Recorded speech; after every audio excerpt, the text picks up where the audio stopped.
7, 6, 5, 4, 3, 2, 1. You'll never have the sacred stone.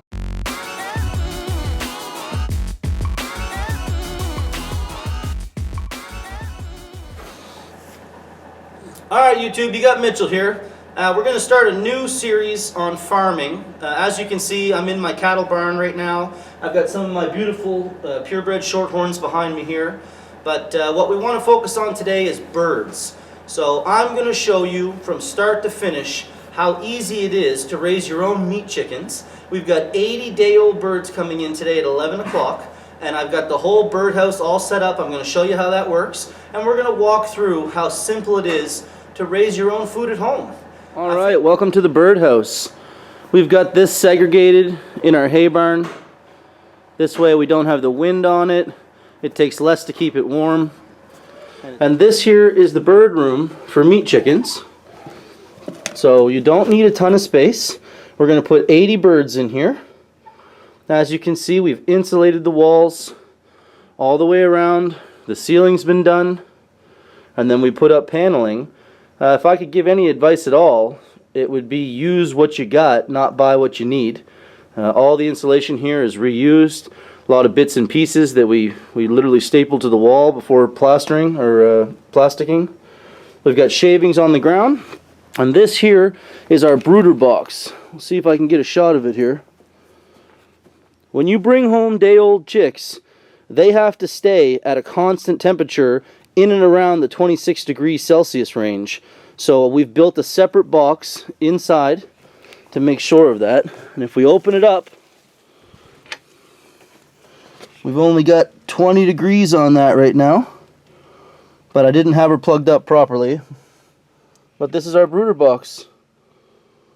Give you a better angle of that. We've got 3 heat lamps in there, a water dish, the feeder, and soon enough we're going to put some birds in it. We've got good dry shavings in there, a little water dish, and a little feeder. We'll increase the amount of feeders and water dishes as we move along. It's important to keep a thermometer in here so you can maintain temperature. Right now I'm just shy of 25 degrees, so we're in the range. And it's minus 20 degrees Celsius outside right now, so that's not too shabby. Alright, let's go get some birds. Alright, we're here at the country co-op store. Our meat chickens are inside and they're ready to go, so let's go. Okay, well we got them home. This is what they come in. There's 20 in each section right there.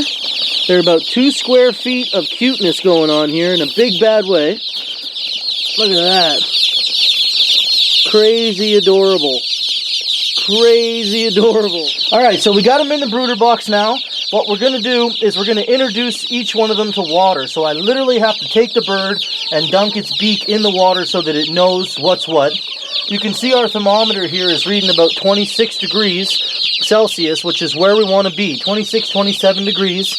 And I don't want to have that underneath the heat lamp right here because that's going to have more of a direct heat. I want to know that the box itself is operating at that temperature. So let's put that up there.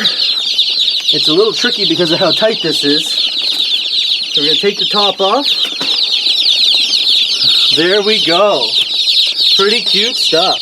Okay, so we're going to grab, this guy keeps jumping out. There's one. Can you see good there? Mm-hmm. There's 2.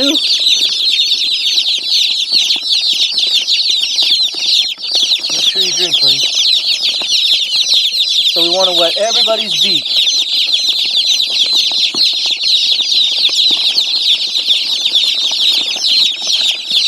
One at a time. That's pretty cute, man. I won't lie. Let's get some of the clutter boxes out. Here you go, buddy. Get a drink. It's important to make sure they get their beaks wet, man. You want them to know that this is water. And they're super fluffy. Well, there you go. That is a day-old chick. These are meat kings. 1 day old. Very, very, very precious looking. There's no question. Very precious looking. But you got to be gentle. They're fragile and you don't want to hurt them.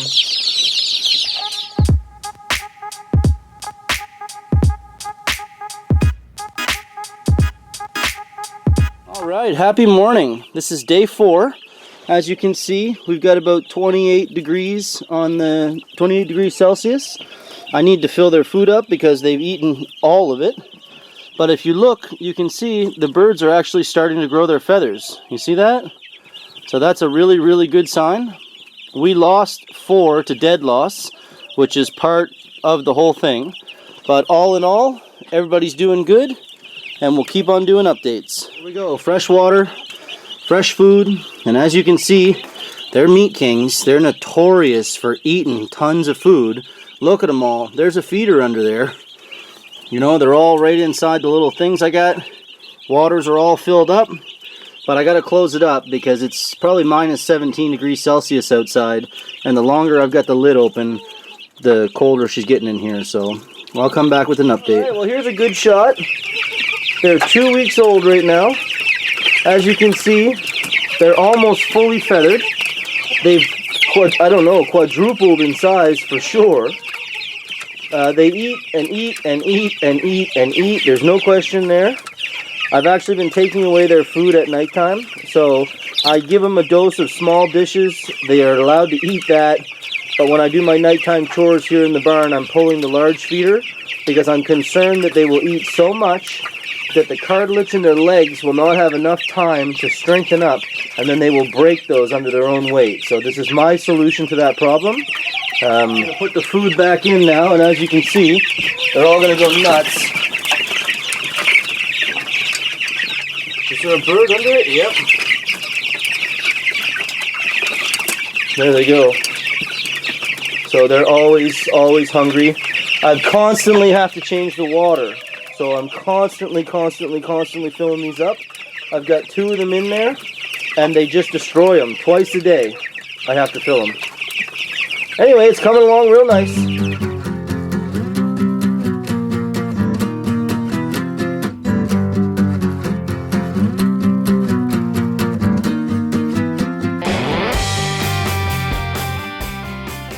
So we're at the 2-week period, like I said, and we've now completed our medicated feed. So we've done 2 bags and 2 weeks of medicated feed, and now we're switching over to the meat builder pellets.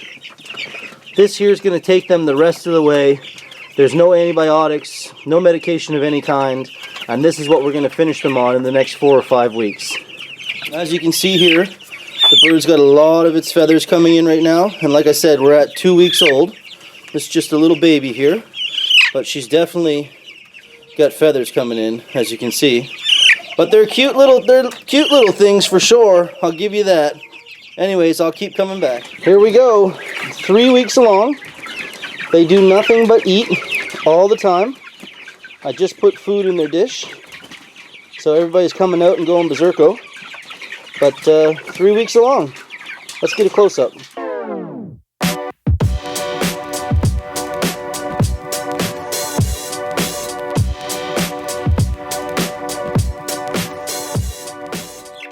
So you can see here, okay, calm down.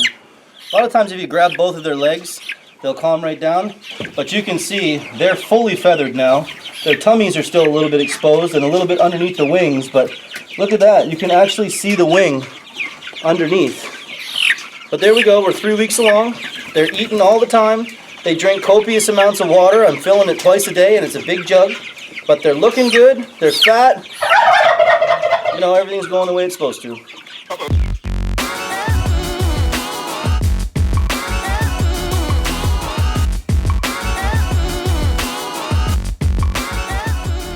Here we are at 3 weeks. Everybody's out, maneuvering around in the run. Everybody's fully feathered, or close to it. 3 weeks along. All right, here we go. We're at 5 weeks today. 5 weeks. So you can see they're getting nice and plump. They're definitely not where we want them to be as of yet. But 5 weeks along, they're almost fully feathered, and they're getting quite big. All they do is eat and poop and repeat.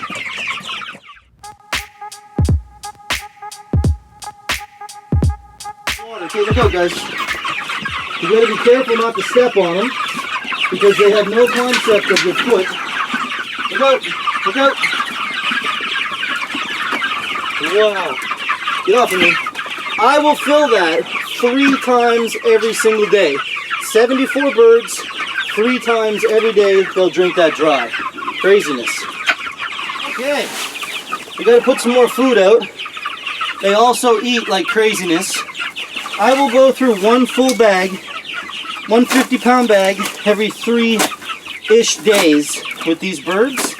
I try not to leave food out all the time. I try to take some away at nighttime, or if I notice that the bowls are empty at night, I'll leave them empty and feed them again in the morning, because these things, they won't stop.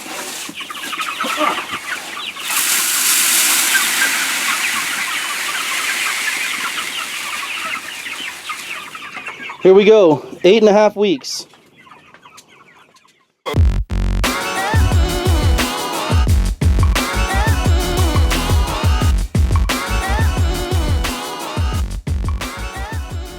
All right, so we went from this, these are 5-day-old birds, to this, 8.5-week-old birds. So to show you the size difference, you know, it's pretty dramatic for sure. Okay, so today is the day we're going to finish up our meat chickens. We've had them for 8.5 weeks. They've come to a pretty good size. I'm not sure if that justifies or shows you how big they are. I've scaled them and they're about 4.5 to 5 pounds, which is where we're looking to have them be. I've done the last 2 weeks with organically raised oats and barley, so we're trying to finish them a little different than using the chicken finisher or the meat builder. But today's the day we're going to work on these. We did some the other day, but we're going to finish the rest today. Okay, the first thing I want to say is that for anybody who has something negative to say about what we're showing here, it is a part of life, and a lot of people are distancing themselves from this aspect of it. Please keep in mind that we respect this animal for allowing us to harvest it to help my family move forward. It's me who cares more than you for sure. So I've been here for 8 weeks taking care of these animals. I've been feeding them every day, twice a day, giving them water, cleaning up after them. So please don't think for a second that I don't care. The most humane way to hold these birds is upside down by their legs. Most of the time they're not going to squirm and they'll be calmer this way, and you don't want to hurt the bird as we take it to this stage. Okay, so we've got our cone set up on the wall here. We want to do this in the most humane way. I'm not going to show you the part where we do the dirty business, but all you have to do is just take the bird, make sure his wings are closed, and you just put him in like that, and then you'll reach up and pull his head down, and then we'll move on. This is our station that we've set up. Obviously it snowed like hell last night. We've got a table with our homemade chicken plucker set up on it. This is a very simple rig. It's a PVC cap. I put some chicken plucker fingers on. Obviously it's hooked to a drill. These are better if you have more than 1 wheel, like 2 or 3 rows, but we're working with what we got, and we put up a little bit of Tyvek in the back for a splatter guard. Before you start killing the chickens, it's very important to get your water going. So we've got a pot here going. It's got a little bit of oats and barley on the top. We're going to skim off. It was frozen to the bottom of the pot. We want to get this up to a scalding temperature, and the idea behind this is that we're going to dunk the bird just enough for the feathers to start to pluck away, and then we'll put it on the chicken plucker. This is where food comes from, and this is part of the process. You do have to allow the bird to drip out or bleed out. So we try to do a 2-bird cycle where we have 1 dripping while we're scalding and processing another, and then we continue and repeat so it has an opportunity to drip appropriately. All right, so you can see right now we've got her just about to temperature, so you do not want it to boil. You're looking for scalding. If you dunk a bird in this, and I can put my fingers in it and it's hot as hell, but it's not enough to burn me. If you dunk a bird in this and put it on the plucker and the skin starts to peel, then you know that the water was too hot. You just want to be able to dunk the bird and pull the feathers away. Okay, so we're ready to dunk our bird now. Our water's scalding. Again, the concept behind this is not boiling, it's scalding. So I'm going to dip. I'm going to slosh around a little bit. I like to dunk, dip again, pull it out, and I want to pull the feathers. So you see that? It's not coming out nicely, so it's not hot enough. Right? If I have to fight with it, I got to dunk it again. Dunk. Now the feathers are coming out easy. Just like that, this bird's ready to go. Okay, so we're going to run the bird through. Go for it. Give it to her, steady pace. So the idea is the fingers just going to go through.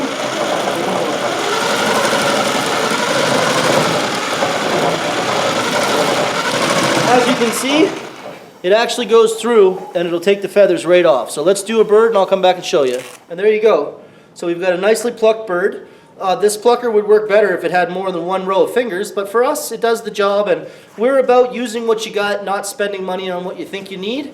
And there's a beautiful chicken. So we're going to move on to taking out the entrails.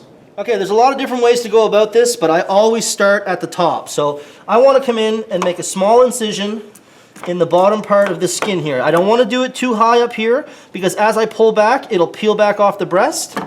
I'm going to cut that, and now what you want to do is you want to find the esophagus, which you can see right there. And there's also the crawl in here, or the crawl, however you say it. It's what they put their food in to digest. So you want to stick your finger up inside, and I need to loosen this off the wall here.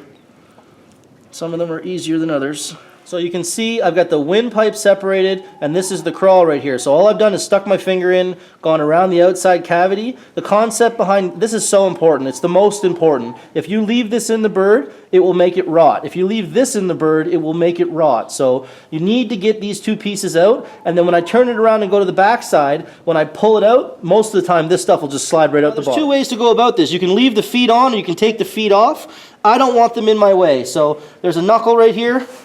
I slice again, there it is. And we save those for a gentleman down the road who raises dogs. Just like that, the feet are off. All right, so the bottom. So I want to make an incision here. I don't want to make a mess of the guts. Now I don't find that chickens are really that bad as far as piercing the gut cavity. There we go. As far as bigger animals. So I have a hole. I thought I had a hole. There you go. I want to go inside, and I'm just going to stretch it with my fingers so it opens up the center cavity. So you can see I've got a hole there. Now what I want to do is find the bum hole, okay? This is very important. You don't want to taint your meat with poop. So by going down the bottom here, this is his bum hole right here, I'm actually going to cut right around and underneath the bum so that when I pull out the guts, it all comes right out. So you can see I'm going under. That is the bum hole right there. Coming in from the other side and under, and I have now freed the bum hole so that there's no poop or contamination at all. And now you're just going to reach your hand in and pull the guts right out. So the concept here is you got to make sure you get the lungs, okay? The lungs are going to stick on the back wall of the spinal cord here. It's important that you get those out. You want to deliver a nice clean bird to your customers, and having those in there is not a nice clean bird. Damn.